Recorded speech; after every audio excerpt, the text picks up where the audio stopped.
avec l'impact de la nutrition entérale à domicile sur l'alimentation orale, avec Laura Zambelli. Bonjour, je suis Laura Zambelli, je suis pédiatre au CHU de Liège et je vais vous présenter mon étude réalisée avec le CHU de Lille et le CHU de Lyon qui évalue l'impact de la nutrition entérale à domicile sur l'alimentation orale. Dans notre pratique, on se dit tous en général que quand on met une nutrition entérale, l'enfant mangera moins bien par la bouche par la suite, mais à notre connaissance, il n'y a pas eu d'études mesurant cela. Le but de notre étude est donc d'évaluer l'évolution des apports oraux suite à l'introduction d'une nutrition entérale et de rechercher s'il y a des facteurs associés à une modification de cette alimentation. Nous avons inclus 149 patients pédiatriques porteurs d'une nutrition entérale par sonde nasogastrique ou gastrostomie depuis au moins 1 an. Nous n'avons pas inclus les patients ayant des apports oraux extrêmement faibles, ayant eu des situations aiguës ou graves au cours des 6 derniers mois, porteurs d'une sonde gastro-jéjunale ou jéjunostomie, ou des patients en situation particulière comme en soins palliatifs ou porteurs d'une anorexie mentale. Et nous n'avons pas pu inclure les patients pour lesquels nous n'avions pas assez de données dans les enquêtes caloriques. Il s'agit donc d'une étude rétrospective réalisée dans 2 centres tertiaires français. Dans le premier, nous avions une base de données de 120 patients et dans le deuxième, 240. Et comme vous voyez, nous avons pu inclure 149 patients en totalité du fait que toutes les enquêtes caloriques n'étaient pas exploitables et certains patients entraient dans les critères d'exclusion. Il y a eu un seul patient qui s'est opposé à la participation. Nous avons donc évalué les apports oraux et entéraux au début de la nutrition entérale, puis 3 mois après, 6 mois après et 12 mois après. Et nous avons exprimé ça en pourcentage des apports nutritionnels conseillés totaux pour le poids théorique par rapport à la taille.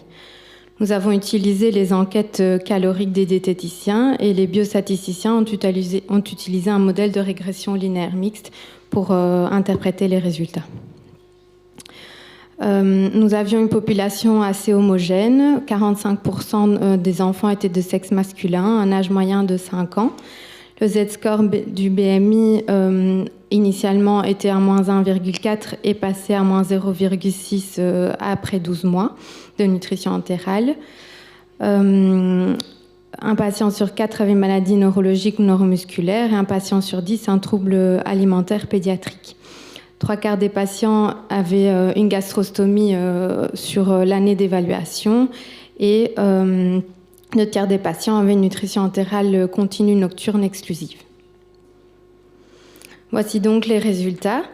On voit que les apports oraux exprimés en pourcentage des apports nutritionnels conseillés restent tout à fait stables et n'évoluent pas de façon significative, alors que le Z-score du BMI, lui, s'améliore de façon significative, heureusement, puisqu'on a mis une nutrition entérale chez ces patients.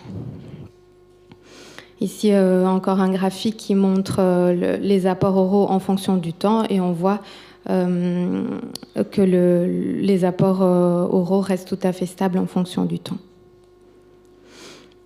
Ici, ça montre l'évolution du BMI en fonction du temps. On voit qu'il augmente et surtout de façon rapide dans les 3 premiers mois d'évaluation. Et ensuite, nous avons cherché s'il y avait des facteurs qui pouvaient influencer l'évolution de l'alimentation orale. Donc, on a étudié le mode d'administration, donc en continu nocturne exclusif de nutrition entérale ou avec des apports diurnes. Et ici, on évalue donc les apports Péros en fonction du temps. En bleu, c'est les patients qui ont des apports continus nocturnes exclusifs. On voit que leur alimentation orale a tendance à légèrement diminuer. Pas de façon significative, mais une tendance vers la diminution. Et les patients en orange ont des apports diurnes également. Et eux, ils ont une tendance à augmenter leurs apports oraux. Donc l'évolution étant opposée, le mode influence de façon significative la prise orale.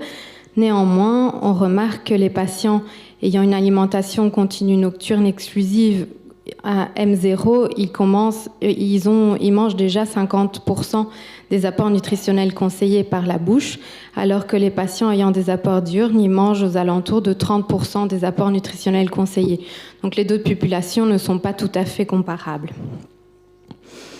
Nous n'avons pas trouvé de différence significative en fonction de la voie d'abord, des antécédents de prématurité ou de retard de croissance, de la pathologie sous-jacente, de la prise en charge orthophonique ou pas, et de l'âge d'instauration de la nutrition entérale.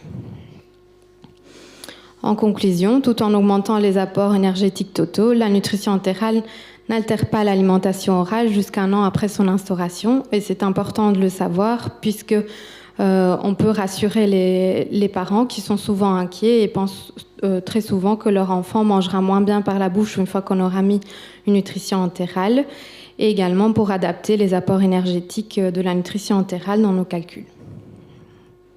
Je vous remercie.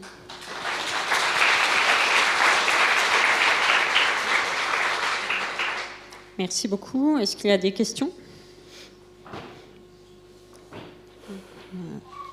Est-ce que vous avez fait des analyses en sous-groupe ? La population était hétérogène, il y avait des patients qui avaient une atteinte neurologique et d'autres plus des troubles du comportement alimentaire ? Oui, et en fonction du type de pathologie, il n'y avait pas de différence non plus. Donc l'alimentation orale restait stable dans tous les sous-groupes. C'est vrai qu'en pratique clinique, on a quand même l'impression, en tout cas moi chez les patients qui ont une atteinte neurologique que je suis, qu'au bout d'un moment, effectivement, il y a une baisse des ingestats spontanés systématiques. Peut-être que c'est parce qu'on a 149 patients et que si on faisait la même étude en prospectif et avec une plus grosse cohorte, on ne retrouverait pas les mêmes choses, mais en tout cas, en analysant les données de notre population, c'est ce qu'on a trouvé. Est-ce qu'il y a une question là-bas ?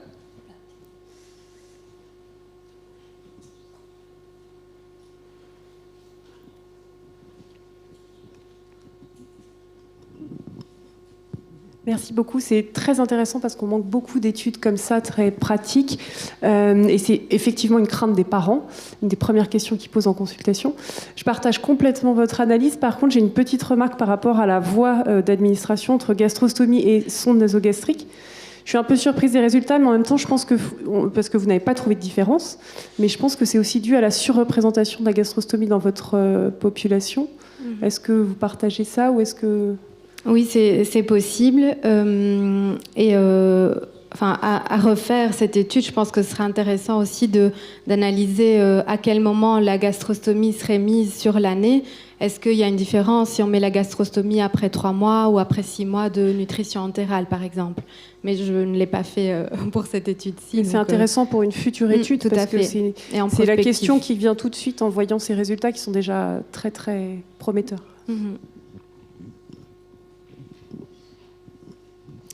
Merci beaucoup. Merci. Bien. Donc,